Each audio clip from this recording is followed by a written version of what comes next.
So let's start with this. There's rumors, and they seem pretty substantial, that Penn State's like, okay, we know we're spending $700 million on an update to Beaver Stadium. We know we just wrote a $45 million check to James Franklin, and we know we'd have to write a $100 million check for Marcus Freeman and his staff. But I hear those rumors, and that's probably the guy I would go after. Do you buy him? What are your thoughts about that? Well, I think that Pat Kraft, the athletic director at Penn State, is going to take a big swing. I don't think that anybody is off of his list, to be quite honest with you. And if I was Pat Kraft, I would start with the biggest swing possible. I know this sounds crazy, but I think the first call I would make is Nick Saban. And just make sure that that's not going to happen. And then you start going down the list of the other coaches around the country. I think Dan Lanning would get a call, and I think Marcus Freeman would get a call. Now, would Freeman leave Notre Dame? I'm not sure. He just went to the national championship. You know, I'm sure he feels like he can build something special. Is Penn State a better job than Notre Dame? I don't think it is, personally, but that's a call that I would make if I was Pat Kraft, because, again, this is a good job. I don't know if it is a great job in college football, but in this cycle, it's probably going to be the best job available.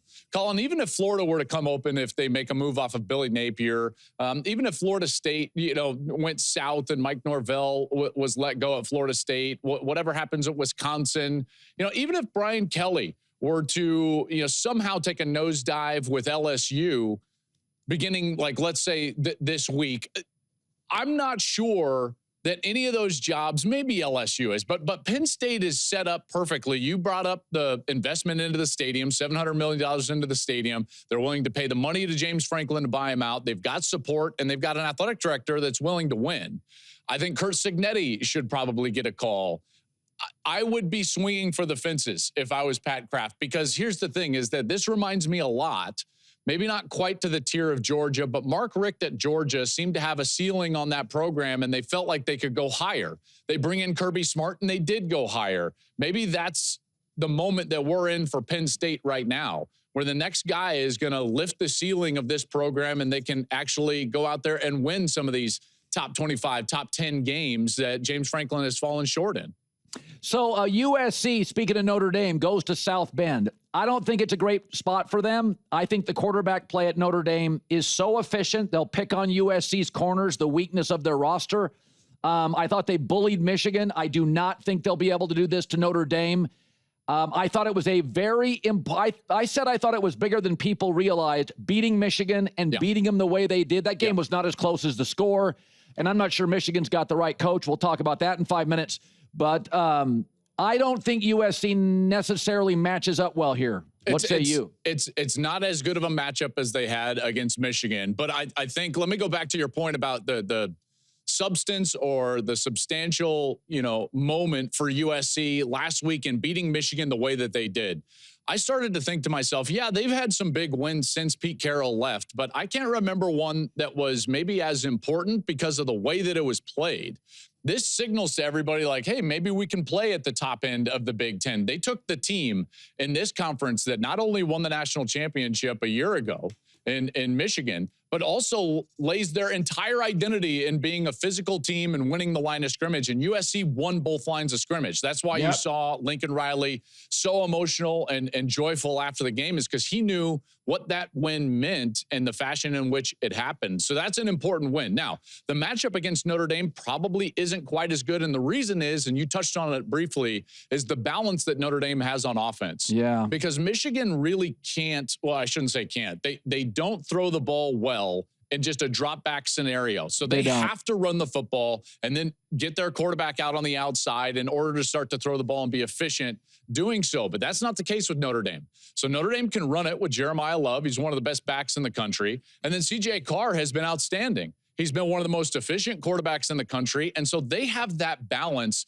that would scare you a little bit. And yes, there is an opportunity to throw the ball against USC. Illinois proved that a couple of weeks ago when Illinois ended up beating the Trojans. And so this matchup maybe isn't quite as good, but I sure feel a lot different about this game as a Trojan fan, if I was a Trojan fan, today than I did last week at this point, because of the way that they were able to beat Michigan. Now you can at least lean on the fact that, hey, maybe we can run the football, and it's not just going to be a Maava show on the road in what could be rainy conditions, by the way, 50 with some rain. It's almost like the Catholic school has a direct line to God, right? It's like, hey, what do you want to do with USC? It's like, give us some rain and some cool weather. So it could be an interesting one, but I certainly feel like Notre Dame is set up in this game and balanced enough on offense to take advantage. Well, your top 10 has Ohio State, Indiana, Miami, Texas A&M, Bama, Texas Tech, Oregon, Georgia, Notre Dame, Ole Miss. I don't have any quabbles with it.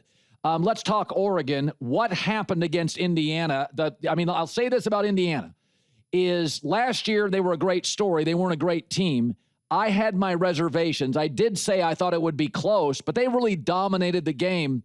Do you buy in? Let's talk Oregon, what happened, and do you buy Indiana as a national title contender? Yeah, so the first part of that is I think that Oregon has got to look themselves in the mirror a little bit, because physically they got beat up at the line of scrimmage and they couldn't protect their quarterback. That was a huge issue, in particular in the second half. And they didn't really do anything defensively to disrupt the timing of Fernando Mendoza. So Indiana was able to stay balanced and run the football if they needed to. And then Mendoza was really good and not pressured much in the pocket. So the line of scrimmage for Oregon, they've got to take a big look in the mirror and actually evaluate, what are we right now and what are we going to be moving forward. I do think that they're talented enough, and that's a good enough coaching staff where they can learn from this, grow from this, and become better. Remember, Ohio State lost at Oregon last year. They lost against Michigan and became something great afterwards. That's certainly still on the table for Oregon. Now, the second part of your question, I think this win, maybe even more so than USC over Michigan in the way that happened in the Coliseum, this was a real seismic type of performance, because it transitioned Indiana from a good team that we didn't know if they could handle the big boys to, okay, wow, this is a national championship caliber team. I really believe that. They were great on the offensive line. They were terrific on the defensive line. Their quarterback is as good as any out there, and their wide receivers make a ton of plays. I talked with Curt Cignetti on my show earlier this week. He is a process-oriented guy. He's one of the best coaches in America, and they really attack the weaknesses of their opponent as well as anybody. Their coordinators have been terrific. This is, again, a seismic moment in college football and in the Big Ten Conference, because Indiana just proved to everybody around the country that they're not just a cute story and they're not just a legit team. That's a team that could beat anybody in America and potentially win a national championship. It's last year I thought Ohio State, it took Chip Kelly a while, and new coordinators do. He was a pro coordinator. He comes in to his buddy Ryan Day, and it took him a while. And then Matt Patricia, Chip leaves, Matt Patricia comes in, and, the Arch Manning struggling. He struggled a lot. Maybe it wasn't Matt Patricia. But I'm watching that Ohio State defense, and I'm just telling you, turn the volume down on your TV. Don't listen to the announcers. Don't listen to confirmation bias. Well, no, you guys are good and everything. But my point is, they look shots fired in the middle of the question. My goodness. They look faster than college offenses can handle. Ohio State's defense looks too equipped for the average college offense. That's what it looks like to me. I am going to try to disregard that clear personal shot that was taken, and try to address the question as it was asked from the substance, Colin. I will tell you that this defense, yes, they're fast. Yes, they're physical, but it's the fact that they can run so much from a schematic perspective and do it well. Their players are really smart. And I think the thing that makes them so difficult is a lot of their players are what I would call hybrid players. So they're versatile. Caleb Downs, probably the most versatile defensive back in all of college football. They can line them up anywhere. It makes it incredibly difficult to get an indicator of what they're in. Arvell Reese has been maybe the story in college football on the defensive side for how quickly he's rising up draft boards. He could be one of, if not the best defender in college football, their linebacker. Oh, by the way, they also have Sonny Styles, who's a 5-star, 6'5", 240-pound linebacker that can run. All you have to do is look at some of these opposing offenses, what they've done against other opponents, and then what they don't do against Ohio State. I think this weekend I'm studying DeMond Williams, getting ready for the Michigan-Washington game, which I think is going to be a fantastic game, by the way. DeMond Williams in the Washington offense is one of the best offenses in all of college football. DeMond Williams is like Kyler Murray light. Yeah. He had just short of, I think, 1,000,000 yards against Rutgers last Friday night. Right. And then you look at what he did against Ohio State, and it was basically nothing. Nothing. And it's because of the scheme, and it's because of the length, the versatile nature of their players, and the speed with which they play. Matt Patricia has done an incredible job. Every play, it's a different defensive front and a different coverage, and that combination changes throughout the game, and it makes it hard on the play caller and the quarterback to decipher what that defense is in. And by the way, they've got some of the better players in the country. Yeah. That defense has allowed me to sit there, watch Ohio State, and be pretty comfortable in saying that they have separated themselves at the top tier of college football. That is pretty clearly the best team in college football. And think about this, Colin, they haven't even really gone into third gear. They've just been allowed to play patient, conservative offense, and no game is close. Yeah, the Washington game was a real eye-opener because Washington's offense, sometimes it took out a while to get going against Maryland, but Washington can score at all levels: tight end, running back, quarterback, receiver. They got Sunday guys. So I want to talk about Michigan. I've said this for years. It can become, it sounds a little elitist when I say, don't hire the coordinator. Don't hire the popular guy on staff. Do a global search and get the best coach. So Harbaugh leaves, and they bring in the popular guy on the staff, capable guy, nice guy. But I'm like, it's Michigan. I'm not sure I want Michigan to be your first job. Harbaugh had coached in college. He coached in the NFL. And it took Harbaugh a long time at Michigan to get going. And so my take was, I know that's the popular choice. I love Marsh and I love Underwood. But I'm watching Michigan get pushed around, and I don't remember Harbaugh teams getting pushed around like that. Did they got the right guy? Well, here's the pushback I would give you, is that when your team is having top-end success, a succession plan has actually been the blueprint that has worked best. Think of Ohio State, from Urban Meyer to Ryan Day, from Oklahoma, Bob Stoops to Lincoln Riley.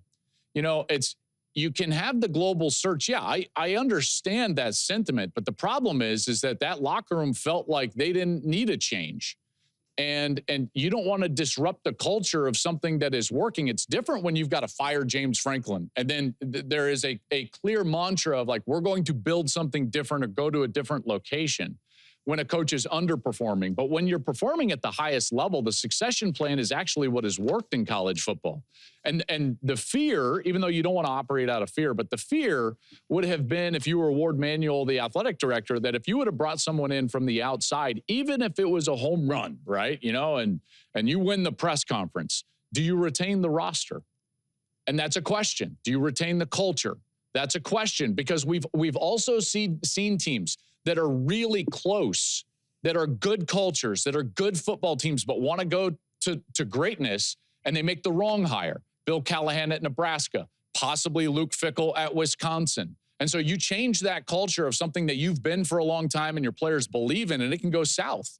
And I think that was the predicament that Michigan was in when Jim Harbaugh left. Sharon Moore is at a really important time in his tenure at Michigan.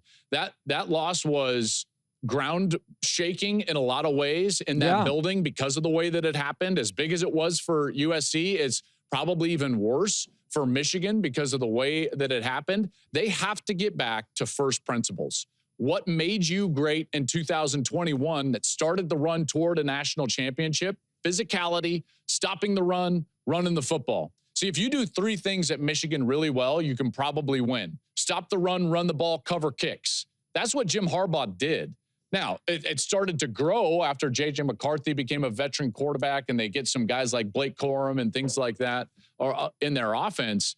But those foundational things, that's what Sharon has to go back to. I would be pretty surprised if they didn't run the football 45, 50 times this week to get back to first principles Michigan identity. Joel Klatt, college football, the voice at Fox. Good seeing you, buddy. I mean, I didn't even take a shot at, weekly radio hosts and why you wouldn't want to listen to those guys. Well, I felt like I took one right between the eyes. You stay in Chicago or via remote, and it's just like, bam. Listen, this show is hard. I mean, there's no kidding yourself. It's like going to Columbus in October. It's hard. You got to be ready. You show up here, you better be ready. Good seeing you, Joel. You too, bud. Hey, thanks for watching. If you enjoy that clip, make sure you click subscribe somewhere down here. From game highlights to exclusive interviews and rankings, we've got everything you need as a college football fan right here. College football on Fox.